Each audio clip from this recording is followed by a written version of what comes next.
Good morning, everyone, and thank you so much for joining me here this morning. My name is Mallory West, and this is our KNOE streaming broadcast. So again, thank you so much for joining me today, and we are going to get started with some local news, some things that have been happening in our area, and I have good news, and that is that it is mostly good news. So all good there. We're going to start with a scholarship coming out of Ouachita Parish. Well, applications are open for a Ouachita Parish scholarship named after a beloved educator. It's not just monetary help, though, but a mentorship throughout college. Dr. Laverne Gunn Ford taught for decades in Ouachita Parish. Her daughter, Elizabeth Ford, said she stayed in touch with students after they left her classroom. She even stayed involved with shaping curriculum plans for the district after her retirement. When Dr. Laverne Gunn Ford passed, her daughter set up a scholarship in her name. They've awarded more than $10,000 to 9 students since 2021. Ford says it isn't just a check, it's ongoing support.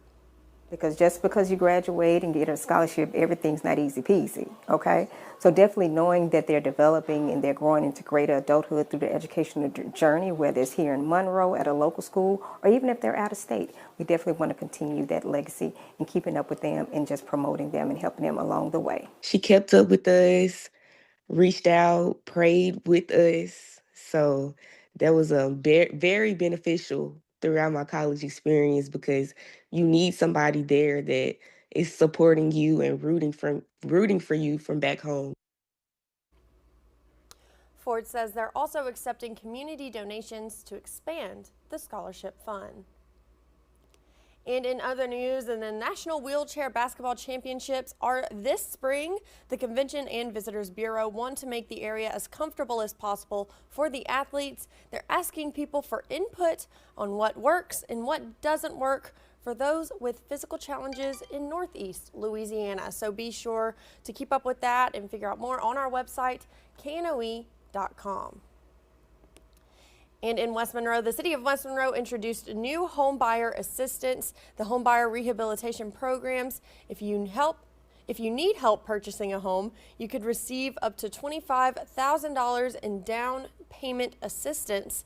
This will be a 0% forgivable interest loan. 20% of the loan amount is forgiven each year, and the remaining amount is forgiven after 5 years. Meanwhile, a different program could give you up to $20,000 for home repairs. An additional $10,000 may be available for some residents. There are homes that need rehabilitation, and people may not be able to afford those repairs to their home, and we want to keep people living in their home and living here in the city. And then of course with the down payment assistance, it is to encourage more home ownership in the city of West Monroe. Applications open up on the City of West Monroe's website on February 9th, and you'll have until March 6th to apply. To see if you are eligible to apply, you can visit again our website, KNOE.com. Now on to some other news. Yesterday, ULM President Carrie Castile spoke to some young NELA professionals in our area, and Sophia Hawsworth has how that meeting went. We need to be real about our leadership journey, personally where we've been, and how that's influenced our leadership style and what that looks like. Dr. Carrie Castile shared the principles behind her leadership to young professionals throughout Northeast Louisiana, and Brian Bildo, a new member of the group, was eager to learn.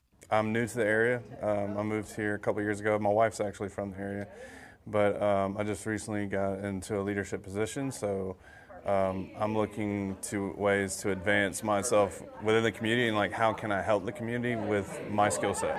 And I figured this would be a good place to start. Dr. Castile says a key to leading well is making functional decisions over personal ones. You serve the people that you are called to serve. When it comes to decision making, one is being able to recruit a strong team that's going to give you honest input, and we make shared decisions, collective decisions. So that's part of it. And then the other thing is knowing that we have decisions to make, and it's really for the long-term sustainability of the university or whatever entity that we're leading.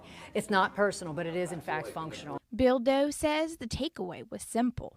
It'll always be a student, no matter what phase you are in your life. There's no stopping point to learning. You can always learn something new. You learn something new every day.